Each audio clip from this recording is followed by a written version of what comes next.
ગુજરાતનું એકમાત્ર ગિરિમથક સાપુતારાના ચીફ ઓફિસરની બદલી ભાવનગર ખાતે થતાં સાપુતારા નવાગામના ગ્રામજનોએ તેમની બદલીનો ઓર્ડર રદ કરાવવાની માંગ કરી હતી, પરંતુ એ બદલીનો ઓર્ડર હજુ સુધી રદ ન કરાતા આજે સાપુતારા બંધનું એલાન આપવામાં આવ્યું।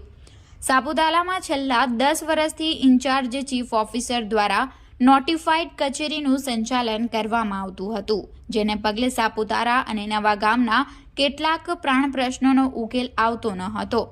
આથી 2 માસ પહેલા જ સરકાર દ્વારા સાપુતારા નોટિફાઈડ એરિયાના ચીફ ઓફિસર તરીકે ડોક્ટર ચિંતન વૈષ્ણવની વરણી કરવામાં આવી હતી। આ 2 માસ દરમિયાન સાપુતારા અને નવાગામના પ્રશ્નો ગ્રામજનો સાથે ચર્ચા વિચારણા કરી ઉકેલ લાવવામાં મહત્વનો ભાગ ભજવ્યો હતો। સાપુતારા હજુ સુંદર કઈ રીતે બને માટે પણ સુંદર આયોજન કર્યું હતું, પરંતુ સરકાર દ્વારા તેમની ભાવનગરમાં ડેપ્યુટી કંટ્રોલર સિવિલ ડિફેન્સ ખાતે બદલી કરી દેવામાં આવતા નવાગામના લોકોમાં આક્રોશ જોવા મળી રહ્યો છે।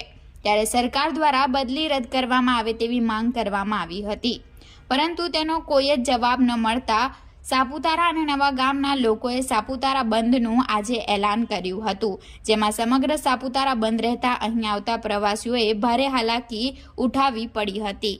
જોકે તેમ છતાં તેમની બદલી રદ કરવામાં નહીં આવે તો આગામી સમય રસ્તા રોકો આંદોલન અને આવનાર લોકસભાની ચૂંટણીનો બહિષ્કાર કરવાની પણ ચીમકી ઉચ્ચારી હતી।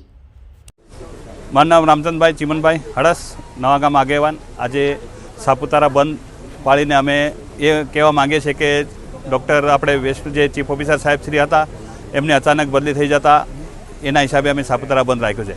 આ બંધાઈ નથી, અમારે જો અગર સાહેબ પાછા ના આવે એ પછી અમે રસ્તો રોકો આંદોલન કરીશું, ચૂંટણીનો બહિષ્કાર કરીશું। સાહેબ એવા હતા કે સાપુતારાના વિકાસના કામમાં એક નંબર હતા। દરેક જગ્યાએ આજે તમે સાપુતારા ફરવા આવો, કચરું ના દેખાય, ગંદકી ના દેખાય, દરેક માણસો જો એમના સ્ટાફમાં જો સફાઈવાળા જો એકદમ એક્ટિવિટીમાં એકદમ કમ્પ્લીટ હતા। દરેક જગ્યાએ વિકાસના હાથ ધર્યા હતા ને આજે અમારે નવાગામ જે ખરેખર અમે જે જમીન ગુમાવનાર છે, આજે અમારે રોડ પર આવીને આવી રીતે પરિસ્થિતિ આવે એટલે અમારે તો સારું ના કહેવાય એમ અહીંયા, કારણ કે 10 વર્ષ પછી જો કોઈ જવાબદારી અધિકારી આવતો હોય ને સારા કામ કરતા હોય તો એના માટે અમે લડત કેમ ના કરીએ।